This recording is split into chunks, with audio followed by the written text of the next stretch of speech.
જય શ્રી કૃષ્ણ પુરુષોત્તમ ભગવાનની જય. મિત્રો, આજે આપણે અધિક માસ મહાત્મ્યના 19મા અધ્યાયનો રસપ્રદ પ્રસંગ સાંભળો જઈ રહ્યા છીએ. કહેવાય છે તે જે ભક્ત શ્રદ્ધાપૂર્વક આ કથા સાંભળે છે તેના જીવનમાંથી પપ્પા મૃત્યુનો ભય દૂર થાય છે. ગયા અધ્યાયમાં આપણે જાણ્યું હતું કે સુદેવ નામના બ્રાહ્મણે ભગવાન શ્રીહરિને નમા કરીને પોતાના મનના પ્રશ્નો રજૂ કર્યા હતા. તે ખૂબ જ વિનમ્રતાથી બોલ્યો હતો, હે પ્રભુ, મેં હજારો વર્ષ સુધી કઠોર તપસ્યા કરી, છતાં આપે મને કહ્યું હતું કે મારા ભાગ્યમાં પુત્ર સુખ નથી. હવે મારા મૃત્યુ પામેલા પુત્રને ફરી જીવિત કરવાનું કારણ શું છે? આ પ્રશ્ન સાંભળીને ભગવાન શ્રીહરિ સ્મિત સાથે બોલ્યા, હે બ્રાહ્મણ, તું જે કાર્ય કરી ગયો છે તે સામાન્ય નથી. તેની મહિમા તને પોતાને પણ ખબર નથી. ભગવાને આગળ સમજાવ્યું કે તે સમય દરમિયાન પુરુષોત્તમ માસ ચાલી રહ્યો હતો. પુત્રવિયોગના દુઃખમાં ડૂબેલા સુદેવ અને તેની પત્નીએ અજાણતા જ આ પવિત્ર મહિનાની સેવા કરી લીધી હતી. શ્રીહરિ કહે છે, આ માસમાં જો કોઈ એક દિવસ પણ સાચા ભાવથી ઉપવાસ કરે તો તેના અસંખ્ય પાપો નષ્ટ થાય છે. અને તું તો આખો મહિનો લગભગ અન્ન વગર રહ્યો. વરસાદને કારણે રોજ 3 કાળે સ્નાન પણ થતું રહ્યું. આ બધું તારા દ્વારા અનાયાસે પુરુષોત્તમ માસની આરાધના બની ગયું. ભગવાને કહ્યું, જ્ઞાન હોય કે અજ્ઞાન, પરંતુ આ માસમાં કરેલું પુણ્ય વ્યર્થ જતું નથી. તારા ઉપવાસ, સ્નાન અને ભગવાનના સ્મરણથી અમને અત્યંત પ્રસન્નતા થઈ. ચેક આગળ ભગવાને એક અદ્ભુત વાત કહી. એક તરફ વેદોમાં વર્ણવેલા અનેક યજ્ઞ, દાન અને તપસ્યા રાખો, અને બીજી તરફ પુરુષોત્તમ માસનું પુણ્ય રાખો તો પણ પુરુષોત્તમ માસનું મહાત્મ્ય સૌથી શ્રેષ્ઠ સાબિત થાય છે. મિત્રો, આ કથા આપણને શીખવે છે કે ભગવાન ભાવના જુએ છે.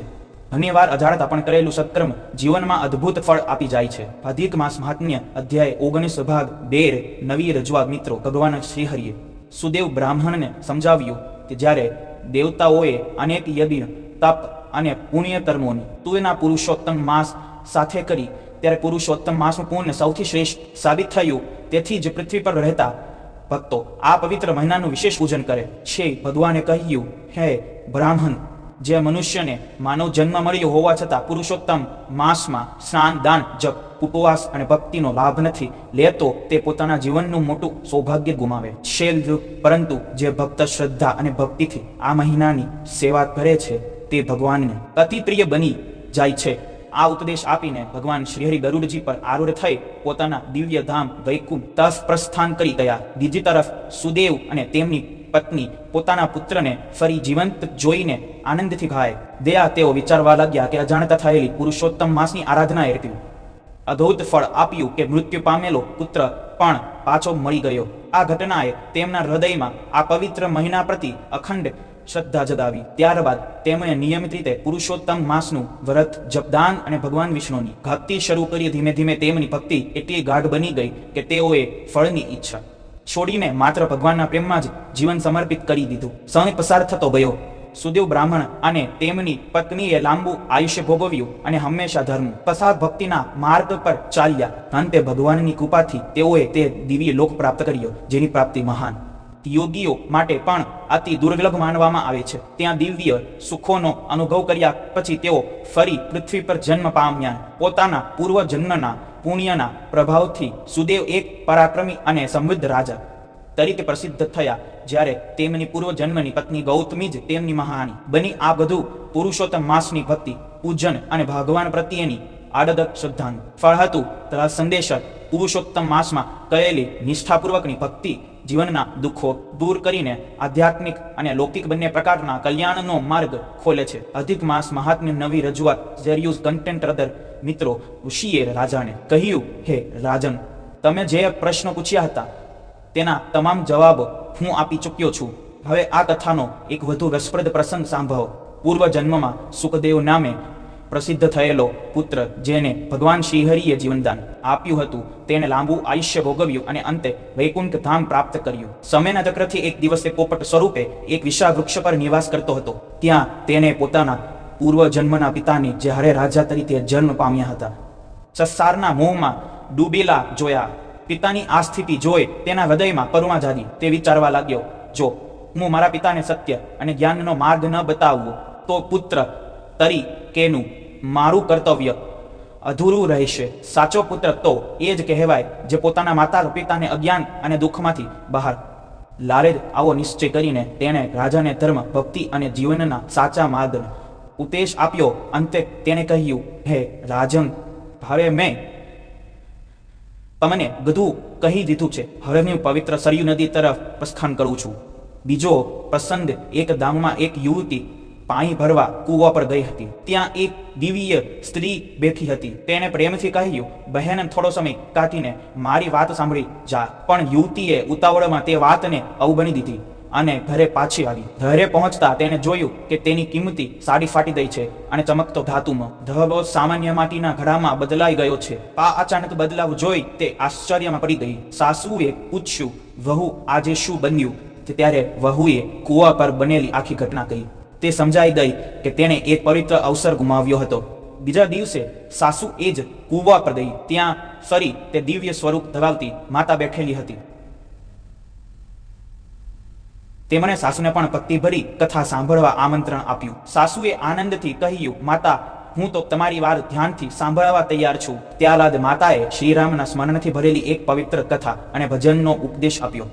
તેમાં ભગવાનના આગમન, તેમની સેવા, ભોજન, આરામ અને ભક્તોના કલ્યાણનું સુંદર વર્ણન હતું. કથા પૂર્ણ થયા પછી સાસુના મનમાં અદ્ભુત શાંતિ અને આનંદ છવાઈ ગયો. તેને માતાને પ્રણામ કરીને કહ્યું, આ કથા સાંભળીને હૃદય પ્રસન્ન થઈ ગયું. સંદેશ, ભક્તિ, સત્સંગ અને પવિત્ર કથાઓને ક્યારેય અવગણવી નહીં. ઘણી વખત ભગવાનની કૃપા સામાન્ય પ્રસંગોના રૂપમાં આપણા જીવનમાં આવે છે. જે તેને સ્વીકારે છે તેના જીવનમાં સુખ, શાંતિ અને આશીર્વાદનો પ્રવાહ શરૂ થાય છે.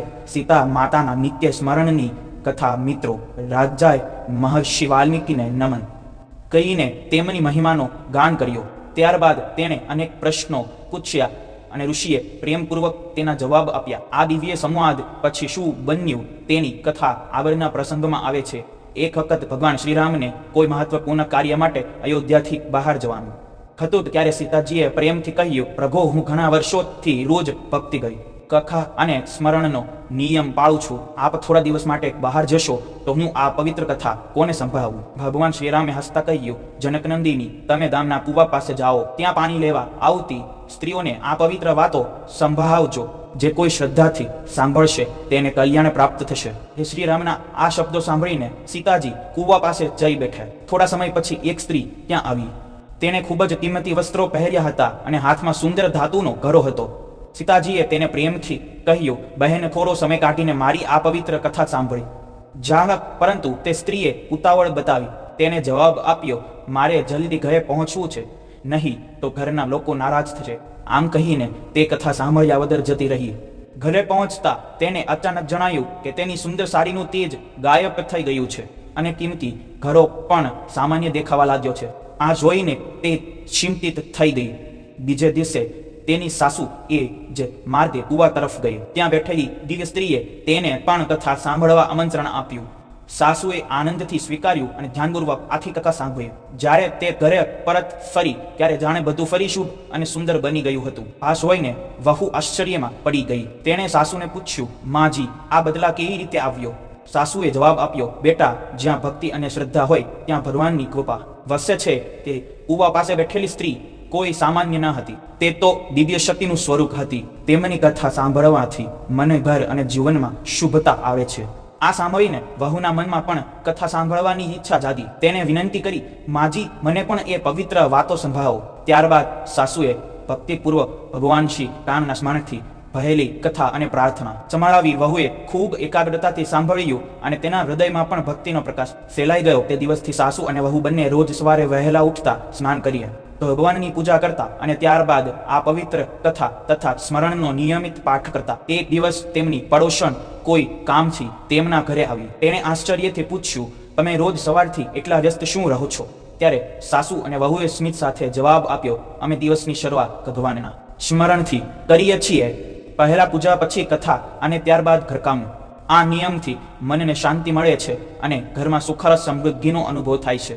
આ વાત સાંભળીને પડોશના મનમાં પણ ભક્તિનો ભાવ જાગ્યો અને તેણે વિચાર્યું કે આવી સુંદર પરંપરાનો લાભ પોતે પણ જરૂર લેવો જોઈએ. સીતા માતાની કૃપા અને દેવગુરુ બૃહસ્પતિનો મહિમા. નાની રજૂઆત મિત્રો, જ્યારે પડોશણે રોજ થતી ભક્તિ અને કથાનું મહત્વ સાંભળ્યું ત્યારે તેના મનમાં જિજ્ઞાસા જાગીએ. તેને પૂછ્યું, બહેન, આ પવિત્ર કથા અને ભગવાનના સ્મરણથી તમને શું લાભ? ખયોત સાસુ અને વહુએ પ્રેમથી જવાબ આપ્યો, આ ભક્તિથી અમારા ઘરમાં સુખ શાંતિ વધી છે. મનમાં જે સારા સંકલ્પ કરીએ છીએ તેમાં સફળતા મળે છે અને જીવનમાં આશીર્વાદનો અનુભવ થાય છે. આ સાંભળીને પડોશણ ખૂબ પ્રભાવિત થઈ. તેણે વિનંતી કરી, મને પણ આ પવિત્ર કથા શીખવો જેથી હું પણ રોજ તેનું સ્મરણ કરી શકું. ત્યારબાદ તેને પણ કથા સંભળાવવામાં આવી. ભક્તિભાવથી કથા સાંભળ્યા પછી તેના હૃદયમાં પણ શ્રદ્ધાનો દીપ પ્રગટ્યો. તેણે નક્કી કર્યું કે હવે તે પણ રોજ ભગવાનનું સ્મરણ અને કથાનું પઠન કરશે. ધીમે ધીમે આ શુભ પરંપરા આખા વિસ્તારમાં ફેલાઈ ગઈ. અનેક પરિવારો રોજ સવારે ભક્તિ, પ્રાર્થના અને કથા સાથે દિવસની શરૂઆત કરવા લાગ્યા. લોકો માનવા લાગ્યા કે સારા ભાવથી કરેલી પ્રાર્થના અને ભગવાનનું સ્મરણ જીવનમાં સકારાત્મક પરિવર્તન લાવે છે. આ રીતે દરેકના મનમાં આશા, વિશ્વાસ અને ભક્તિનો પ્રકાશ ફેલાયો. સૌએ માતા જાનકીને પ્રાર્થના કરી, હે કરુણામયી માતા, જેમ તમે ભક્તો પર કૃપા દર્શાવો છો તેમ અમારા જીવનમાં પણ સુખ, શાંતિ અને સંતોષનું વરદાન આપજો. સૌ પ્રેમથી બોલો સીતા માતાની જય. દેવગુરુ બૃહસ્પતિજીનો મહિમા. મિત્રો, હવે ગુરુવારના પવિત્ર દિવસે દેવગુરુ બૃહસ્પતિજીની મહિમા વિશે જાણીએ. હિન્દુ ધર્મગ્રંથોમાં બૃહસ્પતિજીને દેવતાઓના આચાર્ય અને જ્ઞાનના પ્રતીક તરીકે માન આપવામાં આવ્યું છે. તેઓ બુદ્ધિ, ધર્મ, સદાચાર અને શુભ ભાગ્યના કારક માનવામાં આવે છે. એવી માન્યતા છે કે જેમના જીવનમાં બૃહસ્પતિજીની કૃપા હોય છે તેમને જ્ઞાન, માન, સન્માન અને પ્રગતિનો આશીર્વાદ મળે છે. પુરાતન કથાઓ અનુસાર મહાન ઋષિ અંગિરા અને તેમની ધર્મપત્નીએ લાંબા સમય સુધી સંતાન પ્રાપ્તિ માટે અને પ્રાર્થના કરી. તેમની અડદ શ્રદ્ધાથી પ્રસન્ન થઈને દિવ્ય માર્ગદર્શન મળ્યું અને એક વિશેષ વ્રતનું પાલન કરવામાં આવ્યું. આ પુણ્યના પ્રભાવથી તેમના ઘરે એક તેજસ્વી અને અતિ બુદ્ધિશાળી પુત્ર બનો જન્મ થયો. આગળ જતા આ દિવ્ય સંતાન સમગ્ર દેવલોકમાં બૃહસ્પતિ નામે પ્રસિદ્ધ થયું. ધર્મગ્રંથોમાં બૃહસ્પતિજીને માત્ર નવગ્રહોમાંના એક ગ્રહ તરીકે જ નહીં પરંતુ દેવતાઓના ગુરુ તરીકે પણ વિશેષ સ્થાન આપવામાં આવ્યું છે. તેઓ ધર્મ, જ્ઞાન અને સત્યના માર્ગના પ્રેરક માનવામાં આવે છે. મહર્ષિ અંગિરાના પરિવારમાં અનેક વિદ્વાન સંતાનો હતા, પરંતુ બૃહસ્પતિજી પોતાના જ્ઞાન, વિવેક અને આધ્યાત્મિક તેજને કારણે સૌથી વિશિષ્ટ ગણાયા. દેવતાઓ પણ મહત્વપૂર્ણ પ્રસંગોમાં તેમની સલાહ અને માર્ગદર્શન લેતા હતા. તેથી ગુરુવારનો દિવસ જ્ઞાન, સદાચાર અને ગુરુ ભક્તિ માટે વિશેષ માનવામાં આવે છે. જે વ્યક્તિ સારા કર્મો કરે, વડીલોનો આદર રાખે અને સત્યના માર્ગે ચાલે તેના પર દેવગુરુ બૃહસ્પતિજીની કૃપા હંમેશા બની રહે છે. દેવગુરુ બૃહસ્પતિજીનો મહિમા અને ભક્ત નાભાદાસજીની કથા. મિત્રો, દેવગુરુ બૃહસ્પતિજીને જ્ઞાન, વાણી, વિવેક અને સદાચારના પ્રતીક તરીકે માનવામાં આવે છે. તેઓ સત્વગુણથી પરિપૂર્ણ, દયાળુ અને લોક કલ્યાણ માટે કાર્ય કરનાર મહાન ઋષિ ગણાય છે. તેમના એક સ્વરૂપને દેવતાઓના આચાર્ય તરીકે માનવામાં આવે છે, જ્યારે બીજા સ્વરૂપે તેઓ નવગ્રહોમાં અતિ શુભ ગ્રહ તરીકે પૂજાય છે. પુરાણોમાં એક સુંદર પ્રસંગ વર્ણવાયો છે. કહેવામાં આવે છે કે એક સમયે બૃહસ્પતિજીએ ભગવાન શિવની આરાધના કરવાનો સંકલ્પ કર્યો. તેમણે પવિત્ર સ્થાને શિવલિંગ સ્થાપિત કરીને વર્ષો સુધી કઠોર તપ અને ઉપાસના કરીએ. તેમની અડગ ભક્તિ અને તપથી પ્રસન્ન થઈ ભગવાન શિવ પ્રકટ થયા. મહાદેવે પ્રેમથી કહ્યું, હે મહાત્મા, તમારી ભક્તિએ અમને અત્યંત પ્રસન્ન કર્યા છે. તમે જે ઈચ્છો તે વરદાન માંગો. ભગવાન શિવના દિવ્ય દર્શન પામીને બૃહસ્પતિજીએ વિનમ્રતાથી પ્રાર્થના કરી કે દેવાધિદેવ, આપના દર્શનથી જે મારું જીવન ધન્ય બની ગયું છે. હવે મને અન્ય કોઈ ઈચ્છા નથી. આ નમ્રતા અને ભક્તિ જોઈને મહાદેવ વધુ પ્રસન્ન થયા. તેમણે આશીર્વાદ આપતા કહ્યું, તમારું પાપ અત્યંત મહાન છે, તેથી તમે દેવતાઓના માર્ગદર્શક અને ગુરુ તરીકે પ્રસિદ્ધ થશો. સમગ્ર દેવલોકમાં તમારું વિશેષ સ્થાન રહેશે. મહાદેવે આગળ કહ્યું, તમે વાણી અને જ્ઞાનના ભંડાર છો, તેથી લોકો તમને વાચસ્પતિ તરીકે પણ ઓળખશે. જે ભક્ત શ્રદ્ધાપૂર્વક તમારી આરાધના કરશે અને સદાચારનું પાલન કરશે તેને જીવનમાં શુભ ફળ અને આધ્યાત્મિક પદ્ધતિ પ્રાપ્ત થશે. ત્યારબાદ દેવતાઓની હાજરીમાં બૃહસ્પતિજીને દેવગુરુ તરીકે માન્યતા આપવામાં આવી. તે દિવસથી તેઓ જ્ઞાન, ધર્મ અને સદબુદ્ધિના પ્રેરક તરીકે પૂજાવા લાગ્યા. ભક્ત નાભાદાસજીનો પ્રસંગ. હવે આગળ ભક્ત નાભાદાસજી સાથે જોડાયેલો એક સુંદર પ્રસંગ સાંભળીએ. તે નાભાદાસજીના ઘણા શિષ્યોમાં એક અત્યંત સમર્પિત શિષ્ય હતા, ગોવિંદદાસજી. તેમણે પોતાના ગુરુની આજ્ઞાનું પાલન કરીને ભક્તોના જીવન ચરિત્રો અને ભક્તિ કથાઓનો વ્યાપક પ્રચાર કર્યો. સમય જતા નાભાદાસજી પોતાનું પૃથ્વી પરનું કાર્ય પૂર્ણ કરીને ભગવાનના દિવ્ય ધામમાં પધાર્યા. ત્યારબાદ તેમના દ્વારા રચાયેલી ભક્તિ પરંપરાનો પ્રચાર થોડો ધીમો પડવા લાગ્યો. દિવ્ય ધામમાં રહીને પણ નાભાદાસજી ભગવાન સીતારામની સેવામાં લીન રહેતા હતા. એક દિવસ ભગવાને તેમના ચહેરા પર ચિંતાનો ભાવ જોયો અને પ્રેમથી પૂછ્યું, આજે તમારા મનમાં કઈ વિચાર છે? નાભાદાસજીએ નમ્રતાથી ઉત્તર આપ્યો, પ્રભુ આપની સેવા મળવી એ તો મારા માટે સૌથી મોટું સૌભાગ્ય છે. છતાં એક વાક મનમાં આવે છે. ભક્તોના મહિમાનું જે જ્ઞાન લોકો સુધી પહોંચવું જોઈએ તેનો પ્રચાર હવે પહેલા જેટલો રહ્યો નથી. તેમણે આગળ કહ્યું, મારા શિષ્યો સેવા તો કરી રહ્યા છે, પરંતુ ઘણી વાતોનો પાછળ સામાન્ય લોકો સુધી સરળ રીતે પહોંચતો નથી. જો આ જ્ઞાનને વધુ સ્પષ્ટ રીતે સમજાવવામાં આવે તો ભક્તિનો પ્રકાશ દૂર સુધી ફેલાઈ શકે. નાભાદાસજીની આ ભાવના પાછળ માત્ર એક જ હેતુ હતો, ભક્તિનો માર્ગ આવનારી પેઢીઓ સુધી જીવંત રહે અને ભગવાનના ભક્તોના જીવનમાંથી લોકો પ્રેરણા લેતા કહે. આ રીતે ભગવાનના ચરણોમાં રહીને પણ તેઓ લોક કલ્યાણ અને ભક્તિ પ્રચારની ચિંતા કરતા હતા. ભક્તના હૃદયમાં પોતાનો સ્વાર્થ નહીં, પરંતુ હંમેશા ભગવાન અને તેમના ભક્તોની સેવા જ વસતી હોય છે. બિરાજા અને શ્રી લાલદાસજીના બધા શિષ્યો પણ ભક્તમાલની કથાનું રસપાન કરવા બેઠા. હવે જ્યાં ભક્તમાલની કથા થાય છે ત્યાં ભોજ ભંડારા પણ બહુ થાય છે. ભીડની સાથે સાથે કંઈક ચોર પણ સાધુઓનો વેશ બનાવીને ત્યાં આવી ગયા. ત્યાં જ ખાવા પીવા લાગ્યા અને મસ્ત રહેવા લાગ્યા. એક રાતે મોકો જોઈને ચોરોએ કંઈક સામાન અને તેની સાથે સાથે ભગવાનની મૂર્તિ પણ ચોરી લીધી. હવે પ્રાતઃ થતાં જ બધા સાધુઓ જલ્દી જાગ્યા. તેમણે પ્રાતઃકાળે જોયું કે મંદિરના ગર્ભગૃહના દ્વાર ખુલ્લા પડ્યા છે અને સિંહાસન પર ભગવાન પણ બિરાજમાન નથી. ભગવાન ચોરી ખાઈ ગયા. આ જાણતા જ હવે તો સમસ્ત સાધુ રોવા લાગ્યા. શ્રી લાલદાસજી પણ રોવા લાગ્યા. પ્રિયાદાસજીને તો આ સાંભળતા જ એવું લાગ્યું જાણે પ્રાણ જ નીકળી ગયા હોય. પ્રિયાદાસજીનો પ્રાણધન જીવન ભક્તમાલ જ હતો. પ્રિયાદાસજી કહેવા લાગ્યા, તેઓ કહેવા લાગ્યા, તે નાભાદાસજીએ તો કહ્યું હતું કે ભક્તોનું ચરિત્ર ભગવાનને બહુ પ્રિય છે, પરંતુ ઠાકોરજી તો વચ્ચેથી જ ભારી દયા એવું લાગે છે. ભગવાનને આ ભક્તમાલ કથા સારીથી લાગતી એટલા માટે જ અહીંથી ઉઠીને ચોરોની સાથે ચાલ્યા ગયા. ઠાકુરને આ ચરિત્ર ન પ્યારા. અહીંથી ચોરોના સંદે પધાર્યા. હવે અમારી પરિક્રમા પૂરી થઈ ગઈ છે. અમે વૃંદાવન જઈ રહ્યા છીએ. પાછા અમે અનશન કરીને પ્રાણ ત્યાગી દઈશું અને આના પછી ક્યારેય પણ આ કથાને નહીં કહીએ છીએ. ભક્તમાલજીના પ્રધાન શ્રોતા ભગવાન જ અહીંથી ચાલ્યા ગયા. હવે કથા કેવી રીતે સંભાળીએ, કોને સંભળાવીએ? શ્રી લાલદા દાસજી રોવા લાગ્યા અને કહેવા લાગ્યા, શ્રી ઠાકુરજી તો પહેલા જ ચાલ્યા ગયા અને હવે સંત પણ ચાલ્યા જશે તો અમે શું કરીશું? ગધા સંતો રોતા રોતા ભગવાનને યાદ કરવા લાગ્યા. ઉધર ચોર ભગવાનની મૂર્તિને લઈને એક ખેતરમાં જઈને રોકાઈ ગયા અને હવે વિચારવા લાગ્યા કે અહીં જ વિશ્રામ કરી લઈએ, બાદમાં આગળ વધીશું. હવે ચોર ખેતરમાં જ મૂર્તિને રાખીને સૂઈ ગયા. સંતોનું દુઃખ ઠાકોરજીથી જોવાયું નહીં તો તેમણે ચોરોને સ્વપ્નમાં જ આદેશ આપ્યો કે અમને સાધુઓની પાસે લઈ ચાલો. તમે મને બે પ્રકારનું દુઃખ આપ્યું છે. એક તો અમારા સંત ભૂખ્યા તરસ્યા છે અમારા વિરહમાં. તેઓ કંઈ ખાઈ પી નથી રહ્યા, રોઈ રહ્યા છે.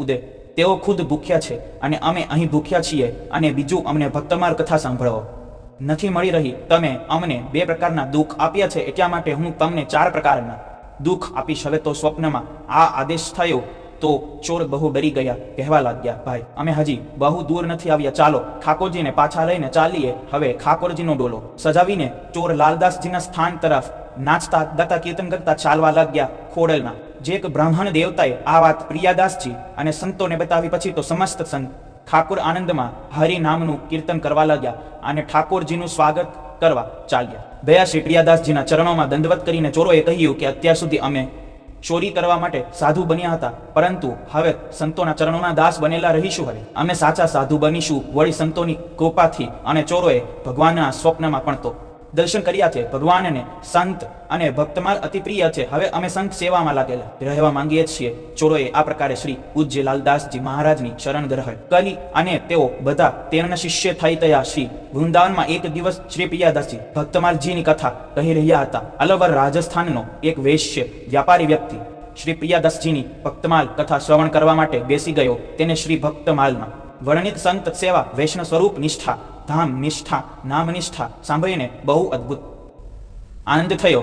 તેની સંતોમાં અને ભક્તમાલ ગ્રંથમાં બહુ શ્રદ્ધા થઈ ગઈ. કથા સમાપ્તિ પર શ્રી પ્રિયાદાસજી મહારાજ પાસે તે વ્યાપારી આવ્યો અને પ્રણામ કરીને તેમની પાસે કહેવા લાગ્યો કે મહારાજજી, આપ કૃપા કરીને આ ભક્તમાલ ગ્રંથ અમને લખાવીને આવો હરે તે જમાનામાં હાથથી પાંડુલિપિ લખીને આપવામાં આવતી હતી. તે સમયે છાપખાના નહોતા હોતા. આજકાલની જેમ પુસ્તકો નહોતા છપાતા. હતા સંત મહાત્મા જ ગ્રંથ લખીને આપતા હતા. શ્રી પ્રિયાદાસજીએ તે વ્યક્તિથી પૂછ્યું કે ભાઈ, શું તને ભક્તમાલની કથા સાંભળવાનો કે વાંચવાનો કઈ અભ્યાસ છે, અથવા શું તારે ભક્તમાલનો વક્તા થવું છે કે પછી અન્ય કોઈ ઉદ્દેશ્ય છે? ત્યારે તે વ્યાપારી વ્યક્તિ બોલ્યો, મહારાજ, અમે તો પહેલી વાર કથા સાંભળી છે. અમારે ના તો પાઠ કરવો છે, ના કોઈને આ કથા સંભળાવવો માંગીએ છીએ, કેમ કે અમે તો વ્યાપારી છીએ. અમારી પાસે એટલો સમય પણ નથી. ત્યારે શ્રી પ્રિયાદાસજીએ કહ્યું કે જ્યારે તમારી પાસે ગ્રંથનો ઉપયોગ જ નથી તો પછી ભલા અમારી પાસે કેમ? એક વખત એક વેપારીએ એક મહાત્માને વિનંતી કરી કે મહારાજ, તમે મને કોઈ એવો ઉપાય બતાવો કે જેના દ્વારા મારું જીવન પણ સફળ બની જાય.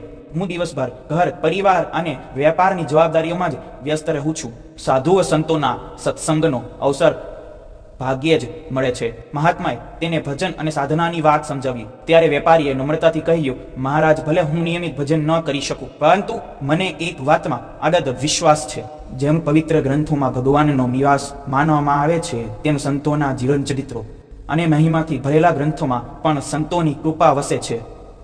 મને ખાતરી છે કે આવા ગ્રંથનો આશીર્વાદ જીવનના અંતિમ ક્ષણે પણ કલ્યાણ કરી શકે. શેર વેપારીની આ અડગ શ્રદ્ધા જોઈ મહાત્માનું હૃદય પ્રસન્ન થઈ ગયું. તેમણે કહ્યું, જો તારી નિષ્ઠા આટલી મજબૂત છે તો હું તારા માટે એવો પવિત્ર ગ્રંથ તૈયાર કરાવી દઉં. તેને સાચવીને રાખજે. ભગવાન અને સંતોની કૃપાથી તારો માર્ગ સરળ બનશે. થોડા દિવસો પછી વેપારી તે ગ્રંથને પોતાના ઘરે લઈ આવ્યો. તેણે આદરપૂર્વક પૂજન કર્યું અને એક સ્વચ્છ વસ્ત્રમાં વીંટાળી ઘરના પવિત્ર સ્થાનમાં મૂકી દીધો. સમય પસાર થતો ગયો.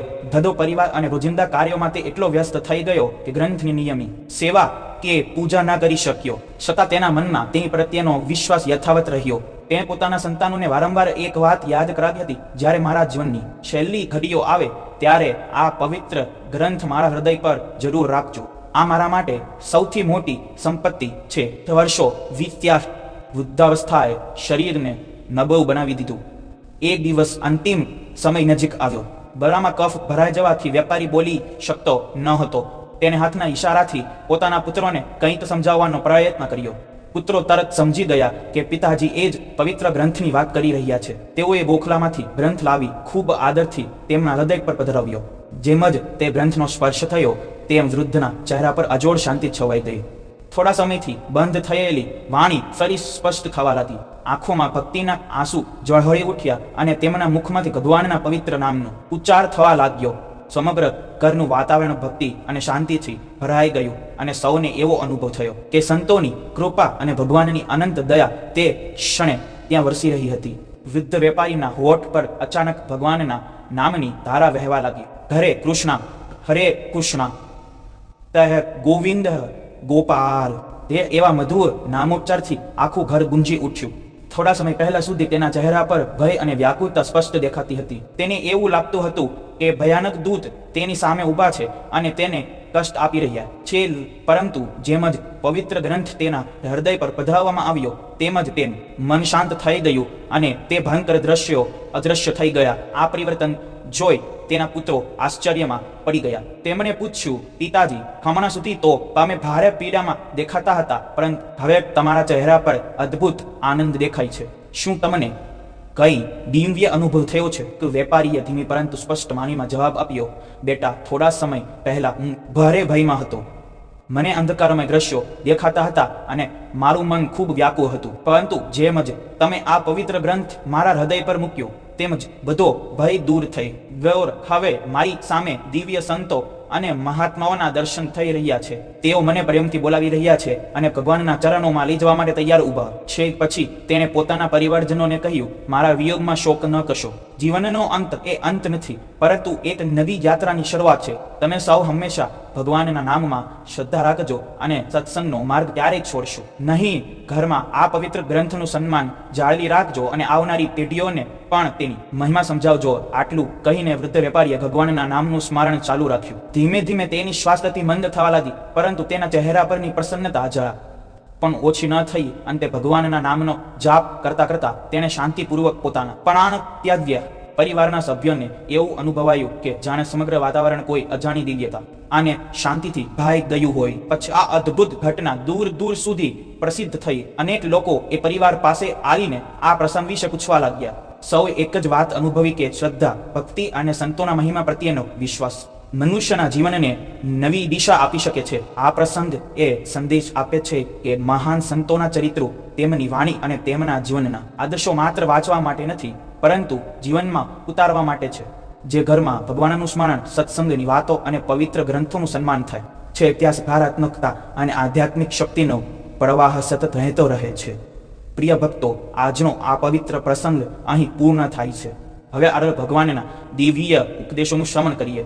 ભગવાન શ્રી કૃષ્ણ અર્જુનને સમજાવે છે કે જે ભક્ત પ્રેમપૂર્વક મનને ભગવાનમાં સ્થિર કરે છે અને સંપૂર્ણ શ્રદ્ધાથી તેમના આશ્રયમાં રહે છે, તે ધીમે ધીમે પરમ તત્વને ઓળખવા લાગે છે. ભગવાન કહે છે કે હું તને એવું જ્ઞાન અને અનુભવોનો માર્ગ સમજાવીશ જેને જાણી લીધા પછી જાણવાનું બીજું કંઈ બાકી રહેતું નથી. અસંખ્ય લોકોમાંથી થોડાક જ આત્મકલ્યાણ માટે પ્રયત્ન કરે છે અને તેમાં પણ ધીરજ કોઈ ભગવાનના યથાર્થ સ્વરૂપને સમજી શકે છે.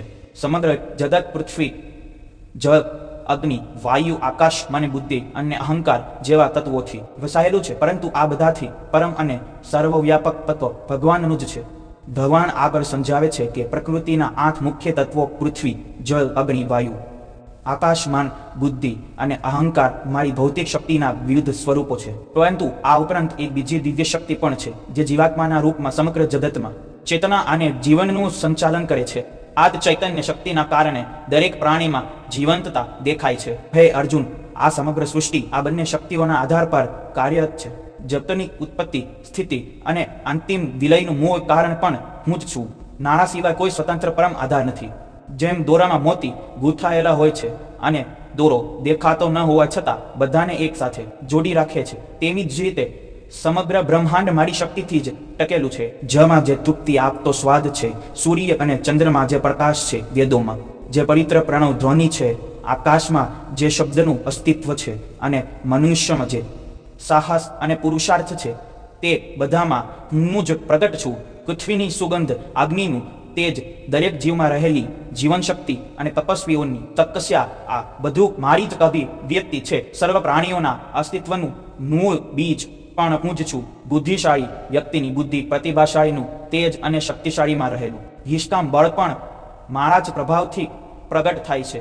જે ઈચ્છાઓ, ધર્મ અને સદાચારના માર્ગને અનુસરે છે, તે પણ મારા નિયમો અનુસાર કાર્ય કરે છે. આ જગતમાં સત્વ, રજસ અને તમસ, આ 3 ગુણોથી અસંખ્ય પ્રકારના વિચારો, ભાવનાઓ અને પ્રવૃત્તિઓ ઉત્પન્ન થાય છે. આ તમામનો મૂળ આધાર હું છું, પરંતુ હું આ ગુણોના બંધનથી સંપૂર્ણપણે પર છું. સામાન્ય જીવો આ ગુણોના પ્રભાવમાં આવીને સત્ય સ્વરૂપને ભૂલી જાય છે અને ભૌતિક મોહમાં ફસાઈ રહે છે. મારી દિવ્ય શક્તિથી રચાયેલી આ માયા અત્યંત પ્રબળ અને દુર્બળ છે. પોતાના બળથી તેને પાર કરવી સરળ નથી, પરંતુ જે ભક્ત અડગ શ્રદ્ધા સાથે મારો આશ્રય સ્વીકારે છે અને નિરંતર મારું સ્મરણ કરે છે, તેઓ આ મોહના સાધનને સરળતાથી પાર કરી જાય છે. જેઓનું ચિત્ત અજ્ઞાનથી ઢંકાઈ ગયું છે, જે દુષ્કર્મોમાં રત રહે છે અને આસુરી વૃત્તિઓને પોષણ આપે છે, તેઓ ભગવાન તરફ વળતા નથી. તેઓ પોતાની ઇન્દ્રિય સુખની દોડમાં જ જીવન વિતાવી દે છે, પરંતુ સદાચારવાળા લોકો વિવિધ ભાવથી ભગવાનનું સ્મરણ કરે છે. કેટલાક દુઃખમાંથી મુક્તિ મેળવવા માટે પ્રાર્થના કરે છે, કેટલાક ભૌતિક સુખ અને સમૃદ્ધિની આશા રાખે છે, કેટલાક પરમ સત્યને જાણવા ઉત્સુક હોય છે અને કેટલાક એવા પણ હોય છે જે ભગવાનને તત્વથી ઓળખી ચૂક્યા હોય છે. આ ચારેય પ્રકારના ભક્તો પુણ્યશાળી છે અને ભગવાન તરફ આકર્ષિત થાય છે. તેમ છતાં ભગવાનને સર્વત્ર અનુભવતા અને અનન્ય પ્રેમથી તેમના ચરણોમાં સમર્પિત રહેતા જ્ઞાની ભક્તનું સ્થાન વિશેષ ગણાવવામાં આવે છે. તેઓ ભક્ત ભગવાનને માત્ર ઉપાસનાનો વિષય નહીં, પરંતુ પોતાના જીવનનું એકમાત્ર આશ્રય અને પરમ લક્ષ્ય માને છે. તેથી ભગવાન પણ આવા ભક્તને અત્યંત પ્રિય માને છે અને તેના પર વિશેષ કૃપા વરસાવે છે. ભગવાન શ્રી કૃષ્ણ આગળ કહે છે કે 4 પ્રકારના ભક્તોમાં જ્ઞાની ભક્ત સર્વોત્તમ માનવામાં આવે છે, કારણ કે એવો ભક્ત ભગવાનને માત્ર કોઈ ઈચ્છા પૂર્ણ કરનાર તરીકે નહીં, પરંતુ સર્વના મૂળ સ્વરૂપ તરીકે ઓળખે છે. તેનું મન અને બુદ્ધિ સંપૂર્ણપણે પરમાત્મામાં સ્થિર થઈ જાય છે. ભગવાન કહે છે કે એવો જ્ઞાની મને અત્યંત પ્રિય છે અને હું પણ તેને ખૂબ જ પ્રિય છું. જો કે ભગવાન તરફ વળતા બધા ભક્તો પુણ્યશાળી અને આદરને પાત્ર છે, છતાં તત્વજ્ઞાન પ્રાપ્ત કરેલો ભક્ત વિશેષ સ્થાન ધરાવે છે. અસંખ્ય જન્મોની સાધના અને સત્કર્મોના પરિણામે જ્યારે કોઈ આત્મા એ અનુભવે છે કે સમગ્ર જગતમાં એક જ પરમ તત્વ વ્યાપ્ત છે, ત્યારે તે સંપૂર્ણ સમર્પણ સાથે ભગવાનની શરણાગતિ સ્વીકારે છે. આવા મહાત્માઓ અત્યંત દુર્લભ હોય છે. ભગવાન સમજાવે છે કે અનેક લોકો પોતાની વિવિધ ઈચ્છાઓને પૂર્ણ કરવા માટે અલગ કદ દેવતાઓની ઉપાસના કરે છે. ભૌતિક સુખ, સંપત્તિ, આરોગ્ય અથવા અન્ય લાભોની કામનાથી તેઓ જુદા જુદા માર્ગ અપનાવે છે. ભગવાન તેમની શ્રદ્ધાને પણ સ્થિર બનાવે છે, જેથી તેઓ પોતાના પસંદ કરેલા ઉપાસ્ય પ્રત્યે નિષ્ઠાવાન રહી શકે. આવી ઉપાસનાથી તેઓને ઈચ્છિત ફળ તો પ્રાપ્ત થાય છે, પરંતુ તે ફળ કાયમી હોતું નથી. સમય જતાં તે સમાપ્ત થઈ જાય છે. જે દેવતાઓની આરાધના કરે છે તેઓ તેમના લોક સુધી પહોંચે છે, જ્યારે જે પરમાત્માને સર્વોચ્ચ માનીને ભજે છે તેઓ અંતે ભગવાનના દિવ્ય ધામને પ્રાપ્ત કરે. શૈલ ભગવાન આગળ કહે છે કે ઘણા લોકો તેમના પરમ અને અવિનાશી સ્વરૂપને સમજી શકતા નથી. તેઓ ભગવાનને સામાન્ય માનવ જેવી મર્યાદામાં બાંધવાનો પ્રયત્ન કરે છે અને તેમના દિવ્ય સ્વરૂપને ઓળખી શકતા નથી. યોગમાયાના આવરણને કારણે પરમાત્માનું વાસ્તવિક તેજ દરેકને સહેલાઈથી દેખાતું નથી, પરંતુ ભગવાન તો ભૂતકાળ, વર્તમાન અને ભવિષ્યને કારણે જાણે છે. દરેક જીવના વિચારો, કર્મો અને સંસ્કારો તેમની દૃષ્ટિથી અજાણ નથી. છતાં શ્રદ્ધા અને ભક્તિ વગરનો મનુષ્ય ભગવાનના તત્વને સમજી શકતો નથી. સંસારમાં રાગ અને દ્વેષથી ઉત્પન્ન થતા સુખ અને દુઃખના અનુભવ મનુષ્યને સતત મોહમાં રાખે છે. આ દ્વંદ્વોમાં ફસાઈને જીવ પોતાના સત્ય સ્વરૂપને ભૂલી જાય છે. પરંતુ જે લોકો નિષ્કામ ભાવથી સારા કર્મો કરે છે અને ધીમે ધીમે પોતાના અંતકરણને શુદ્ધ બનાવે છે, તેઓ આ મોહના બંધનમાંથી બહાર આવવા લાગે છે. આવા ભક્તો સ્થિર નિશ્ચય સાથે ભગવાનનું સ્મરણ કરે છે. તેઓ વૃદ્ધાવસ્થા, મૃત્યુ અને જન્મના ચક્રથી મુક્તિ મેળવવા માટે પરમાત્માનો આશ્રય લે છે. આ માર્ગ પર ચાલતા તેઓ બ્રહ્મતત્વ, આત્મજ્ઞાન અને કર્મના રહસ્યોને સમજવા લાગે છે. ભગવાન વધુમાં જણાવે છે કે જે સાધકો સમગ્ર સૃષ્ટિમાં રહેલા દિવ્ય તત્વને ઓળખે છે અને દરેક ક્રિયામાં પરમાત્માની હાજરી અનુભવે છે, તેઓ અંતિમ ક્ષણોમાં પણ ભગવાનનું સ્મરણ જાળવી રાખે છે. એવો સાધક મૃત્યુ સમયે પણ ચંદ્ર થતો નથી અને તેનું ચિત્ત પરમાત્મામાં જ સ્થિર રહે છે. આ રીતે ભગવાનના વૈભવ, તેમની સર્વવ્યાપકતા, ભક્તોના વિવિધ પ્રકારો અને પરમ શરણાગતિના મહિમાનું વર્ણન પૂર્ણ થાય છે. આ ઉપદેશ મનુષ્યને સમજાવે છે કે સાચી શાંતિ અને પરમ સુખ બાહ્ય વસ્તુઓમાં નહીં, પરંતુ ભગવાન પ્રત્યેની અડગ શ્રદ્ધા અને નિષ્કપટ ભક્તિમાં રહેલા છે. પ્રિય ભક્તો, આ દિવ્ય વાણીનું શ્રવણ અને મનન કરવાથી મનમાં સદ્વિચાર, આત્મવિશ્વાસ અને આધ્યાત્મિક શક્તિનો વિકાસ થાય છે. ભગવાનના નામનું સ્મરણ, સારા કર્મો અને ભક્તિભાવથી જીવન જીવવાથી મનુષ્યના હૃદયમાંથી ભય, અશાંતિ અને નિરાશા ધીમે ધીમે દૂર થાય છે અને જીવનમાં એક નવી શાંતિ તથા પ્રકાશનો અનુભવ થાય છે. કા સાંભળવા બદલ આપ સૌનો આભાર.